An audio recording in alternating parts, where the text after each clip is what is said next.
할렐루야. 하나님의 은혜와 평강이 우리 모두에게 임하기를 예수님의 이름으로 간절히 축원해 드립니다. 오늘 말씀은 로마서 16장 8절에서 16절 말씀을 통해 하나님이 기억하시는 사람 두 번째 시간으로 하나님 말씀 증거하겠습니다. 완전한 복음 로마서 강의 49번째 시간입니다. 오늘 본문 말씀은 로마서 16장 말씀에 해당하는 내용입니다. 로마서 16장 말씀에는 26명의 교회 일꾼들이 기록되어 있습니다. 이 모습들을 한 사람 한 사람들 살펴보면 그렇게 뛰어난 사람이 없고 저와 여러분들과 별반 다름이 없는 모습을 볼 수가 있습니다. 이 모습들, 이 사람들이 성경에 기록되어 있다는 것은 하나님께서 이들을 기억하신다는 겁니다. 영원히 그들을 성경에 기록해서 기억하시는 이 모습들, 아주 대단한 모습이 아니라 저 여러분들 같이 교회에서 헌신하는, 교회를 사랑하고 교회 안에 뿌리를 내리고 헌신하는 그 모습을 우리 하나님은 바라보시고 기억해 주신다는 겁니다. 하나님이 기억하신다는 것, 이것은 참 놀라운 사건인 것입니다. 하다못해 세상에 대통령이 나를 알고 기억해 준다라고 하는 것만 하더라도 대단히 힘이 될 것입니다. 아마 우리 중에는 그런 사람들이 없겠죠. 아마 그런 일들만 있더라도, 아니 대통령 얼굴 한 번만 보더라도 평생 자랑거리 아닙니까? 대통령이랑 한번 사진 한번 찍은 거 뭐 인스타에 올리면 뭐 난리 나는 것 아닙니까? 막 집에다 막 사진으로 해서 붙여놓고 막 그런 집도 봤습니다. 그런데요, 하다못해 사람이 나를 기억하고 안다는 것만도 참 이처럼 대단한 영광인데, 하나님이 나를 기억하시고 안다라는 것은 상상할 수 없는 놀라운 일인 것입니다. 이건 정말 기적인 것입니다. 하나님이 나를 알아준다는 이 사실이 우리를 다시 일으킵니다. 놀라운 능력과 힘을 줍니다. 다 무너져 있어도 하나님이 나를 기억하시고 아신다. 이것이 하나님의 음성이고 하나님의 응답이거든요. 이 응답을 받으면 다시 일어설 수 있는 것입니다. 뭐든지 다 할 수 있는 것입니다. 제가 사역 초기 때 서울에서 사역을 하다가 참 부끄럽지만 완전히 자빠진 적이 있습니다. 다 무너져서 이제 소망이 없어. 뭐 마음도 생각도 또 사역도 삶도 다 무너졌습니다. 그래서 이제 사역을 해야 되나 말아야 되나 이 처지까지 이르렀습니다. 그리고 마지막으로 하나님께 기도하자. 절박한 심정이었죠.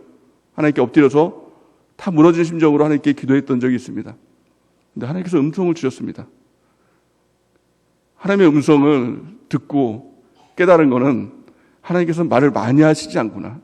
뭐 이것저것 설명해 주시는 분이 아니시구나. 딱 두 마디 하시더라고요. 하나님께서 내가 여기 있다. 내가 너를 안다. 근데 별것 아닌 것 같잖아요. 아니 그게 뭐 당장 지금 문제를 해결해 줘야지. 당장 돈 문제가 있으면 돈 문제 해결해 줘야지. 관계 문제가 있으면 그걸 해결해 줘야지. 해결은 하나도 안 됐습니다. 변한 게 없습니다. 근데 그 음성을 들으면 바뀝니다. 완전히 바뀝니다. 생각도 바뀌고 마음도 바뀌고 태도도 바뀌고 능력이 생깁니다. 참 희한합니다. 여러분들 마음이 무너져 있거나 또 정말 내가 혼자인 것 같다 이런 생각이 들거나 또 사역을 하다가 지치거나 여러 가지 힘든 상황에 있다면 하나님께 기도해 보세요. 그리고 주의 음성을 한번 들어보시기 바랍니다. 그러면 압니다. 아무리 설명해도 모릅니다. 하나님의 음성을 들으면 이거면 됐지 뭐. 하나님이 여기 계시고 나와 함께 하시고 하나님께서 나를 아시면 그것으로 되는 것입니다. 돈이 없어도 됩니다. 관계 뭐 깨어지고 뭐 상처나고 이거 상관없습니다. 세상이 다 무너져도 괜찮습니다. 하나님이 나를 아시고 하나님이 나와 함께 하신다. 이것이 대단한 능력이 되는 것입니다. 그 이후로도 사역을 하다가 때로는 실패하고 마음이 무너질 때가 있습니다. 하지만 그때 하나님께서 주셨던 그 음성, 그것이 다시 나를 일으키고 회복 탄력성으로 나갈 수 있게 주시더라고요. 가장 중요한 것은 하나님이 나를 아시는가? 오늘 예배를 드리면서도 하나님이 나의 모습을 보시고 나를 아시나? 여기에 우리의 관심을 두는 은혜가 있기를 바랍니다. 때로는 우리가 인생을 살다가 초라한 인생이 될 때가 있습니다. 아무것도 아닌 인생이 될 때가 있죠. 또 주변에 아무도 없는 혼자인 것 같은 인생을 살아갈 때가 있습니다. 그러하다 할지라도 하나님이 나를 아신다. 그러면 성공한 인생인 것입니다. 마침내 천국문 앞에서 내가 너를 알아 라고 하는 사람이 천국 가는 것입니다. 반면에 아무리 인생을 화려하게 살고 사람들에게, 모든 사람에게 칭찬을 받고 인정을 받고 많은 인기를 누렸다 하더라도 하나님이 모르신다라는 음성을 듣는 사람이라면 참 비참한 인생인 것입니다. 실패한 인생인 것입니다. 천국문 앞에서 그런 사람들이 있었다고 하죠. 많은 사람들이 내게로 와서 화려한 인생을 자랑하지만 예수님께서 말씀하시죠. 내가 너를 도무지 알지 못하겠다. 불법을 행하는 자들아 나를 떠나가라. 이렇게 말씀하시는 사람들도 있다는 것입니다. 중요한 것은 하나님과의 관계의 문제이죠. 이 땅을 살면서 내가 하나님께 초점을 맞추고 하나님께서 내가 너를 안다. 그 음성을 들어봤냐는 것입니다. 그 관계가 있냐는 것입니다. 오늘 말씀에 나와 있는 이 26명의 사람들, 하나님께서 아시는 사람들, 내가 너를 안다, 내가 너를 기억한다 라고 이 말씀하시는 사람들의 특징을 보면 한 가지 특징이 있습니다. 교회 안에서예요. 하나님이 기억하시는 공간은 교회 안입니다. 그리스도의 몸된 교회 안에서 충성하고 주를 사랑하고 또 주변 사람을 사랑하는 이 모습들, 또 주께 순종하고 훈련받고 자라나는 이 모습들을 하나님은 기억하시고 내가 너를 알아 라고 말씀해 주신다는 겁니다. 오늘 예배를 통해서 나의 모습을 점검하고 또 하나님께 깊이 한번 기도해 보시기 바랍니다. 삶의 여러 가지 문제, 이거 아무것도 아닙니다. 하나님의 음성을 들으면 다 녹아져 버리는 것입니다. 마음도 녹아져 버리고 또 생각도 녹아져 버리고 다 녹아져 버리는 것입니다. 그리고 새로운 힘이 우리 가운데 생겨나게 되는 것입니다. 예배가 기회입니다. 우리가 기도할 때 우리 주의 음성을 듣는 은혜가 넘치기를 바랍니다. 그렇다면 하나님이 기억하시는 사람의 특징이 어떤 사람일까요? 지난번 시간에 5종류의 사람을 살펴봤죠. 간단하게 살펴보면 가장 첫 번째는 베베와 같이 한계를 뛰어넘는 사람들. 교회는 한계를 뛰어넘는 곳입니다. 순종하고 하나님께 복종함을 통해서 그 한계를 뛰어넘는 은혜가 있기 바랍니다. 그리고 작은 일, 아무도 보지 않는 그 일이라 할지라도 그 작은 일에 충성을 다하는 사람을 하나님은 기억하신다는 것입니다. 두 번째는 브리스가와 아굴라와 같이 영적 리더인 담임 목사님, 이 당시 때는 이 바울이죠. 바울의 동역자, 바울을 잘 섬기고 또 바울에게 도움을 주었던 이 브리스가와 아굴라를 하나님은 기억하신다는 겁니다. 이들의 특징은 이 사랑하는 영적 리더, 이 당시 때 담임 목사님이었던 이 바울을 위해서 목숨이라도 내어줄 것 같은 이 마음으로 그를 섬겼다는 겁니다.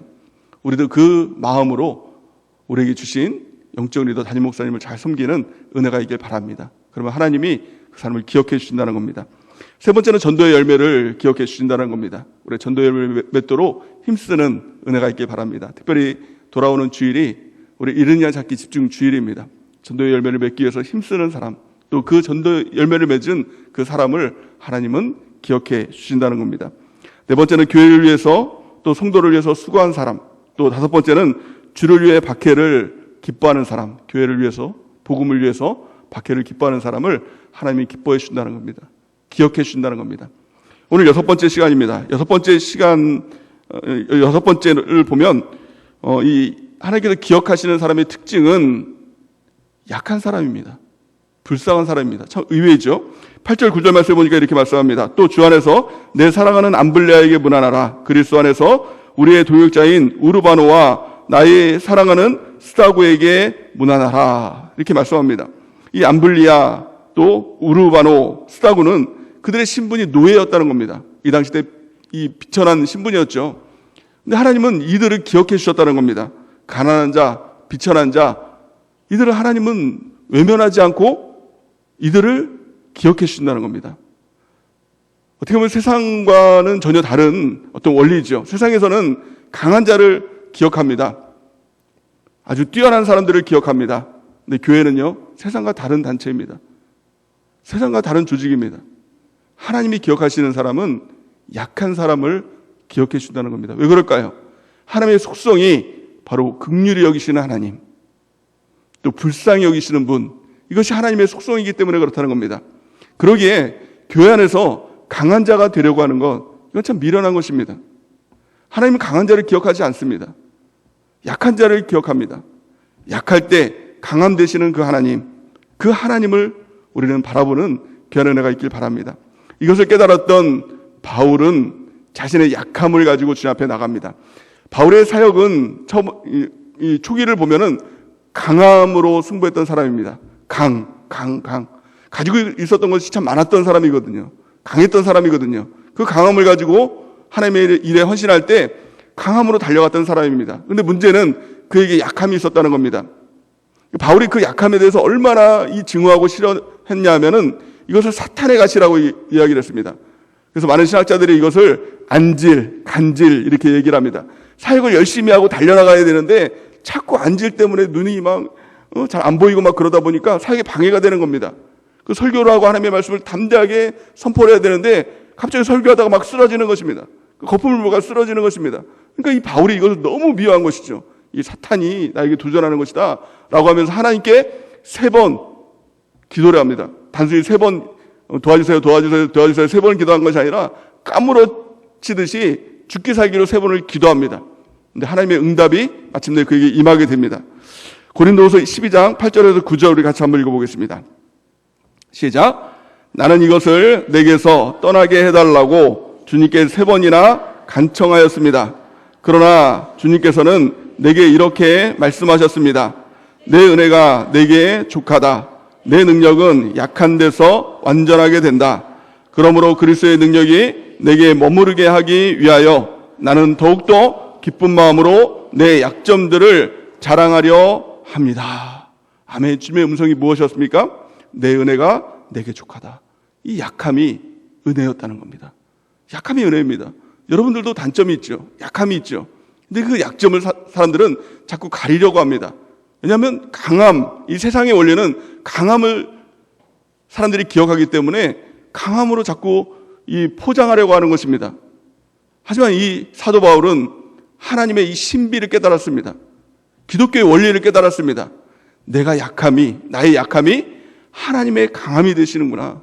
내가 영이 될 때 하나님의 백이 되시는구나. 이걸 깨달았다는 겁니다.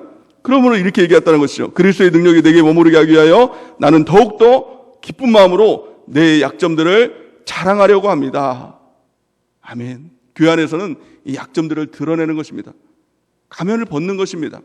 내 약점을 드러내고 주님을 의지하고 또 셀에서 다른 사람들을 의지하고 함께함의 공동체를 이루어가는 것입니다.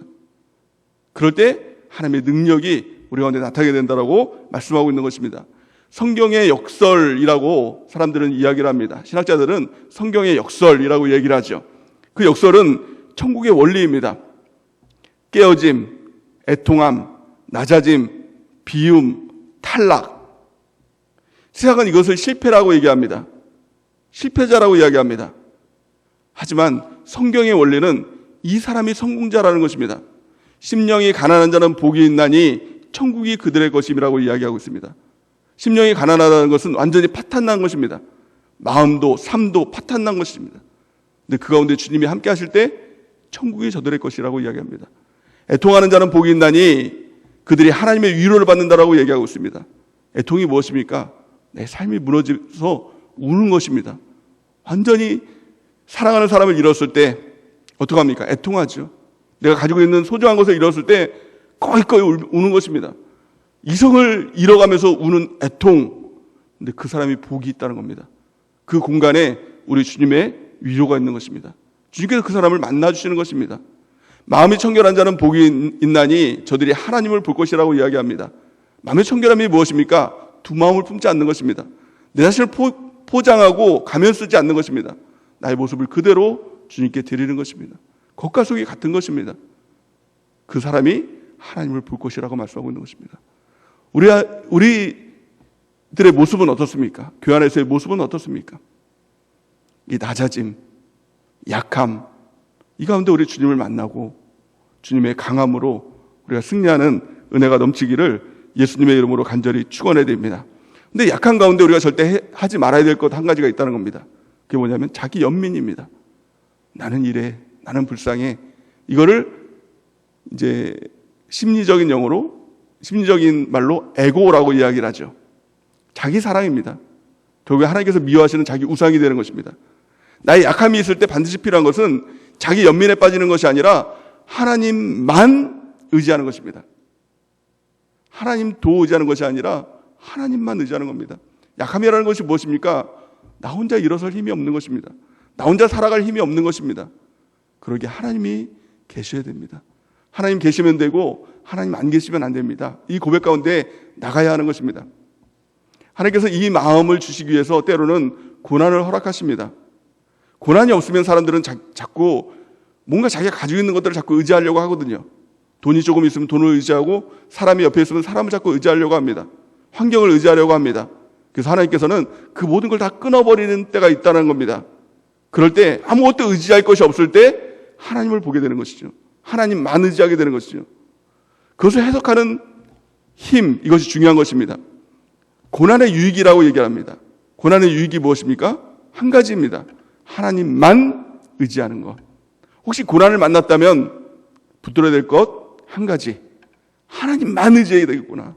내가 의지하고 있는 거 다 끊어버리고 하나님만 바라봐야 되겠구나. 그러면 다시 일어설 수 있는 것입니다. 그러면 하나님의 능력이 임하게 되는 것입니다. 초대교회에도 사도들에게 고난이 임했습니다. 그런데 그 사도들은 그 고난, 죽을 것 같은 이 고난에서 고난을 해석하는 힘이 있었습니다. 그들은 이렇게 해석을 합니다. 고린도후서 1장 8절에서 9절 우리 같이 한번 읽어보겠습니다. 시작. 형제들아, 우리가 아시아에서 당한 환난을 너희가 모르기를 원하지 아니하노니 힘에게 없도록 심한 고난을 당하여 살 소망까지 끊어지고 우리는 우리 자신이 사형 선고를 받은 줄 알았으니 이는 우리로 자기를 의지하지 말고 오직 죽은 자를 다시 살리시는 하나님만 의지하게 하심이라. 아멘. 오직 죽은 자를 살리시는 하나님, 그 하나님을 의지하는, 그 하나님만 의지하는 우리 모두가 되는 은혜가 넘치기를 예수님의 이름으로 축원해야 됩니다. 자, 7번째 하나님이 기억하시는 사람의 특징이 뭘까요? 그 사람은 그리스도 안에서 인정받은 사람을 하나님이 기억하신다는 겁니다. 10절 말씀에 보니까 그리스도 안에서 인정함을 받은 아벨레에게 문안하라, 아리스도블로의 권속에게 문안하라, 이렇게 말씀합니다. 그리스도 안에서 인정받은 사람의 특징, 어떤 사람을 하나님께서 인정하실까요? 단지 한두 가지 잘하는 것, 이거 아닙니다. 한두 가지 특출나게 교회 안에서 행하는 것, 이것 아닙니다. 인정받기 위해서, 하나님께서 인정하기 위해서 가장 필요한 것이 있다면 연단입니다. 오랜 시간 연단을 받는 것, 그리고 하나님께서 이제야 이 칭호를 받는 것, 이것을 하나님의 인정이라고 이야기를 합니다. 고린도서 10장 18절 말씀에 보니까 옳다 인정함을 받는 자는 자기를 칭찬하는 자가 아니요 오직 주께서 칭찬하시는 자니라, 이렇게 말씀하고 있죠. 사람의 칭찬이 아니라 나 스스로 이 정도면 됐지, 이 칭찬이 아니라 하나님이 칭찬하시는 사람, 이제야 라는 칭호를 들었던 아브라함과 같은 이 칭찬을 받는 우리 모두가 되길 바랍니다. 그러기 위해서 끝까지 하는 것입니다. 한 가지 교회 안에서 직분을 맡았다면 계속하는 것입니다. 그것이 하나님의 연단하는 이 도구이고 통로이거든요. 그러니까 그 일을 통해서 뭔가 교회에 유익이 되라, 교회를 위해서 무엇인가 해라, 이게 아닙니다. 그 사람을 위해서 하나님께서 그 일을 맡기신 것입니다. 찬양단을 하는 사람이면 찬양을 하는 것을 통해서 내 자신이 연단받고 훈련받고 변화되기 위해서 찬양단을 시키신 것입니다. 셀장을 했다면 셀장을 통해서 뭐 내가 대단한 부흥을 이루고 대단한 역사를 이루고 이거 아닙니다. 그를 통해서 너가 변화되고 그리스도의 사람으로 변화되라 라는 하나님의 도구로서, 통로로서 그 일들을 맡겨주신 것입니다. 그러기에 중요한 것은 무엇입니까? 끝까지 하는 것입니다. 때로는 힘들어도, 어려워도, 상처받아도 끝까지 하다 보면 변화됩니다. 그리고 마침내 하나님께서 이제야 이 칭호를 주시는 것입니다. 인정함을 주시는 것입니다. 그 사람을 하나님은 기억하시는 것입니다. 끝까지 하기 위해서 중요한 것이 무엇일까요? 한 가지가 있습니다. 겸손함입니다. 교만한 사람은요, 끝까지 못합니다. 성경에도 그렇게 말씀하고 있고요. 또 주변에 보더라도 교만하면요, 금방 무너지더라고요. 스스로 무너지던가 하나님께서 무너뜨리던가 둘 중에 하나더라고요. 그래서 뭘 하든지 항상 겸손한 마음을 가져야 되는 것입니다. 하나님은 겸손한 사람을 기억하십니다. 겸손함이 곧 사랑입니다. 주일날 말씀을 통해서 막달라 마리아에 대해서 우리가 말씀을 듣고 배웠죠. 하나님을 사랑했던, 예수님을 사랑했던, 진짜 사랑했던, 아가페 사랑으로 사랑했던 그 여인 막달라 마리아. 예수님은 그 여인을 기억하셨습니다. 그리고 모든 사람에게 이렇게 얘기했습니다. 복음이 증거되는 곳에 이 여인의 이 모습도 증거되리라. 기억하시겠다는 겁니다. 하나님이 그 여인을 기억하시겠다는 겁니다. 그 여인에게 있었던 한 가지 겸손함이지요. 말씀을 들을 때도 예수님의 발치에 엎드려서 겸손하게 말씀을 듣고, 기도할 때도 예수님의 발치에 엎드려서 겸손하게 기도하고, 헌신할 때도 예수님의 발치에 엎드려서 겸손하게 헌신했던 이 여인, 이 겸손함을 구하고 겸손한 그리스도인이 되는 은혜가 넘치길 바랍니다. 8번째, 하나님께서 기억하시는 사람 특징은요, 억지로라도 하는 사람입니다. 13절 말씀 보니까 이렇게 말씀하고 있습니다. 주 안에서 택하심을 입은 루포와 그의 어머니에게 문안하라. 그의 어머니는 곧 내 어머니니라. 이렇게 말씀하고 있죠. 이 루포라는 사람은 구레네 시몬의 아들입니다. 구레네 시몬이 누구죠? 예수님의 십자가를 대신 지었던 이 사람. 지금 우리가 생각하면 예수님의 십자가를 졌다는 건 대단한 영광이었을 것이다 이렇게 생각을 할 수도 있죠. 예수님을 직접 보고 예수님의 피 묻은 그 십자가를 지고 너무 부러운 사람일 수 있습니다. 하지만 그 당시의 상황을 보면 어떻습니까? 예수님은 사형수입니다. 죽으러 가는 사람입니다. 근데 그 사형 틀입니다. 십자가가 피가 뚝뚝뚝뚝 떨어집니다. 지금 막 피만 봐더라도 막 사람들 깍 놀라죠. 우리 만약에 이 본당에 피가 이게 뚝뚝 떨어지는 이 피만 봐더라도 깜짝 놀랄 것입니다. 근데 그 피 묻은 십자가를 지는 것입니다. 억지로 지는 것이죠. 너무 혐오스러웠을 것입니다. 너무 불결했을 것입니다. 너무 견디기 힘들었을 것입니다.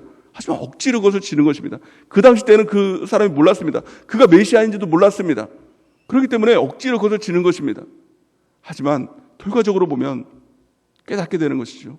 그분이 예수님이셨고 내가 그 영광스러운 일들을 했구나 라는 것들을 깨닫게 된다는 것입니다.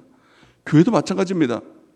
교회에서 어떤 일들을 맡겨주면 상황이 안 될 때도 있죠. 하기 싫을 때도 있습니다. 내가 능력이 안 될 때도 있습니다. 하지만 그 일을 억지로 하다 보면 깨달아집니다.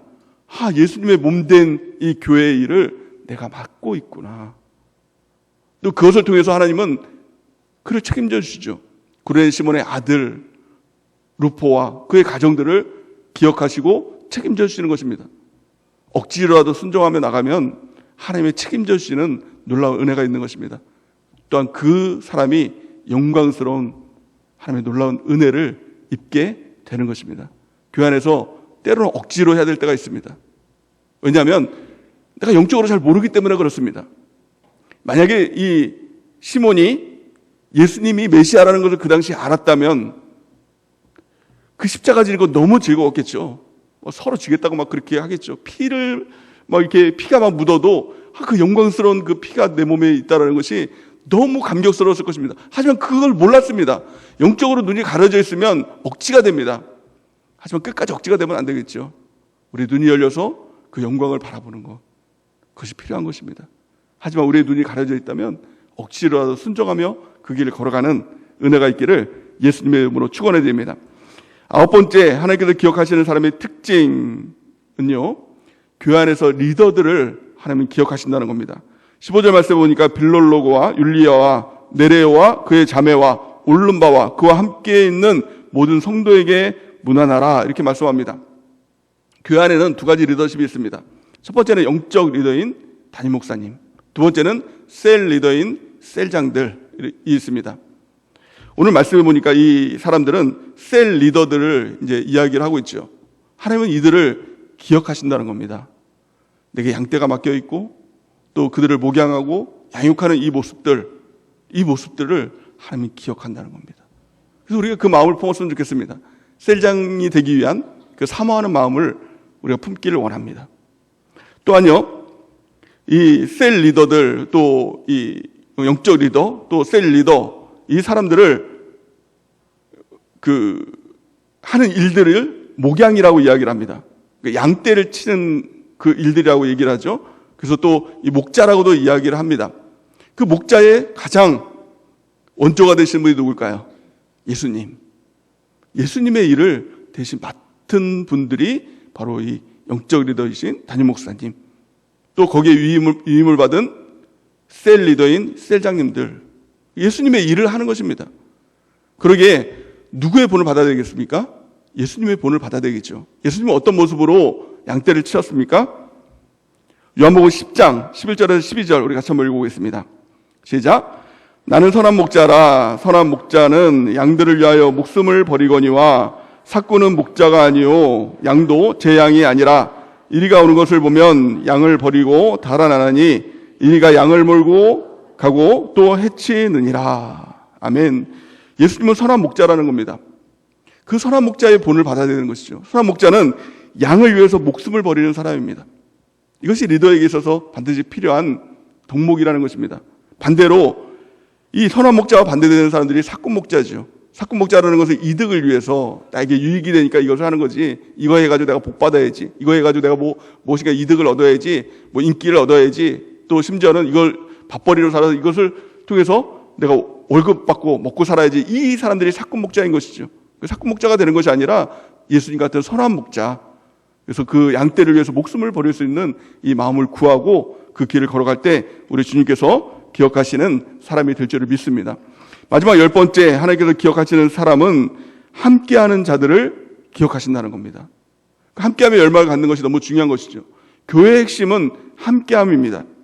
오늘 16절 말씀 같이 한번 읽어보겠습니다. 16절 말씀 시작. 너희가 거룩하게 입맞춤으로 서로 문안하라. 그리스도의 모든 교회가 다 너희에게 문안하느니라. 아멘. 우리가 함께함의 열망을 갖는 것이 매우 중요한 것입니다. 이 로마서 16장 말씀에 보니까 이 반복적으로 나오는 단어들이 있습니다. 주 안에서, 그리스도 안에서, 예수 안에서라는 말이 9번이나 반복이 됩니다.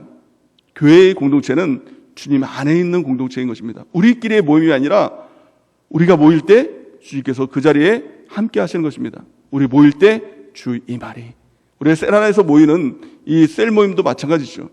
그냥 우리끼리 모여서 그냥 말씀의 은혜 나누고 교제하는 것이 아니라 그 가운데 두세 사람이 내 이름으로 모인 곳에 나도 그들 중에 있느니라. 주님이 그 가운데 함께 하시는 공동체, 이것이 교회 공동체, 이게 셀 공동체가 되는 것입니다. 로마서 12장 5절 말씀에 이렇게 말씀하고 있습니다. 우리 같이 읽겠습니다. 시작. 이와 같이 우리 많은 사람이 그리스도 안에서 한 몸이 되어 서로 지체가 되었느니라. 아멘. 이것이 교회의 비밀인 것이죠. 예수 그리스도의 몸된 공동체, 여기에 우리가 지체가 되는 것입니다. 그러므로 우리가 예수 안에서 하나다라고 성경은 말씀하고 있습니다. 갈라디아서 3장 28절 우리 같이 읽겠습니다. 시작.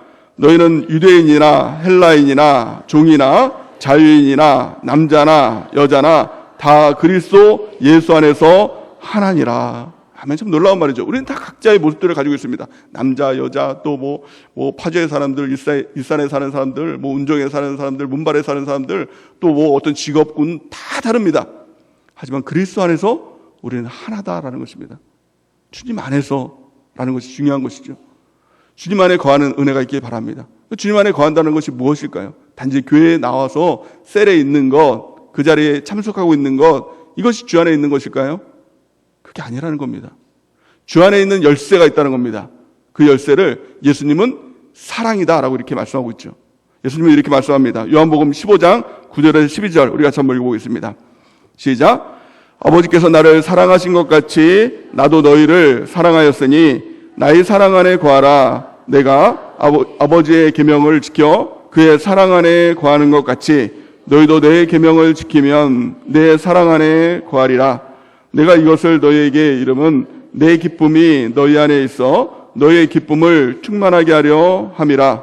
내 계명은 곧 내가 너희를 사랑하는 것 같이 너희도 서로 사랑하라 하는 이것이니라. 아멘. 제가 예전에 이 말씀을 들을 땐 예수님의 사랑이라고 할 때 그 사랑을 자꾸 내가 가지고 있는 사랑으로 그것을 해석을 했습니다. 그래서 서로 좋아하는 것, 그를 위해서 아껴주는 것, 가까이 해주는 것. 근데 이게 다 무슨 사랑이냐? 이게 다 에로스의 사랑이고 필레오의 사랑이고 스토로게의 사랑, 내가 가지고 있는 사랑이었다는 겁니다. 그러니까 그냥 좋아해 주는 것을 사랑으로 여겼는데 최근에 이게 말씀을 들으면서 이게 아니구나. 예수님의 사랑은 아가파의 사랑이구나 라는 것들을 깨닫고 눈이 바뀌고 말씀을 보니까 이 말씀이 달라 보이는 것입니다. 예수님의 사랑, 그 사랑 안에 거해야 된다는 겁니다. 그것이 아가페의 사랑입니다. 아가페의 사랑은 내 안에 없음을 깨달았습니다.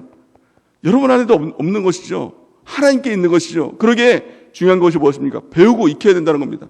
그것을 익히고 배우고 그것을 의도적으로 우리가 행할 때 아가페의 사랑, 예수님의 사랑 안에 거하게 될 줄을 믿습니다. 아가페의 사랑이 무엇입니까? 영생을 위해서, 그를 천국 보내기 위해서 내가 희생하는 그 사랑. 그 사랑이 우리 가운데 충만해지기를 예수님의 이름으로 축원해 드립니다. 두 번째 무엇입니까? 하나님께 받은 사랑, 은혜, 복을 그에게 주기 위해서 함께함의 열망을 갖는 것. 이것이 아가페의 사랑인 것이죠. 또 세 번째는 무엇입니까? 대가 없이 주는 사랑.